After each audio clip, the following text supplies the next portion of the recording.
யோ யானை தம்பி, ஏற்கனவே பஸ் ஃபுல்லு, நீ ஏறினா டயர் பஞ்சர் ஆயிடுயா. சரி சரி உள்ள போ.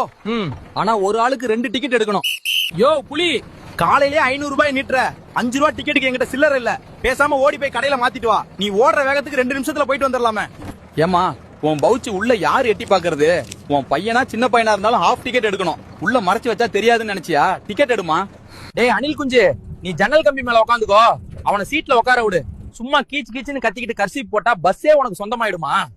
யோ முயலே, உனக்கு சாய வேற ஆளே கிடைக்கலையா? அவன் நடமாடுற கள்ளிச்செடி மாதிரி இருக்கான். அந்த முள்ளு மேல சாஞ்சிட்டு கத்துற. பேசாம கம்பி மேல தலைய வச்சு தூங்கு. யோ வாஸ்ட்ரிச்சு, தலைய சீட்டுக்குள்ள விட்டா மட்டும் நீ தெரிய மாட்டியா? உடம்பு முழுக்க வெள்ள தான் இருக்கு. ஃபைன் கட்டாம தப்பிக்க முடியாது. மரியாதையா தலைய வெளியேடு. தம்பி டிரைவர், வண்டியை கொஞ்சம் ஓரம் கட்டியா? யோ ஒட்டகம், பாலவனத்துல நடக்கிறப்பெல்லாம் வாந்தி வராது, பஸ்ல ஏறினா மட்டும் வருதா? என் உயிரை வாங்குறதுக்குனே வருவீங்களாடா? யோ இது டவுன் பஸ்யா, உன் ஏரியா இல்ல. ஒவ்வொரு கம்பத்துக்கு நிப்பாட்ட முடியாது. கம்பத்தை பார்த்தாலே கால் பரபரக்குதா உனக்கு? எவன்டா இந்த வேலையை பண்ணுது? இந்த நாத்தம் நாறுது. யோ பண்ணி, நீ தானே சாப்பிட்டது சரிக்கலன்னா நடந்து வாயேன். பஸ்ஸுக்குள்ள ஏன் இப்படி உயிர் வேதி தாக்குதல் நடத்துற? ஹலோ, இது பப்ளிக் பஸ், பார்க் கிடையாது. ரொமான்ஸ் பண்ற வேலையெல்லாம் வேற எங்க வச்சுக்கோங்க. நீங்க கிஸ் அடிக்கிறதுக்கு எங்க பஸ் தான் கிடைச்சா? ஒரு வழியா எல்லாரையும் பஸ்ல இருந்து இறக்கி விட்டாச்சு.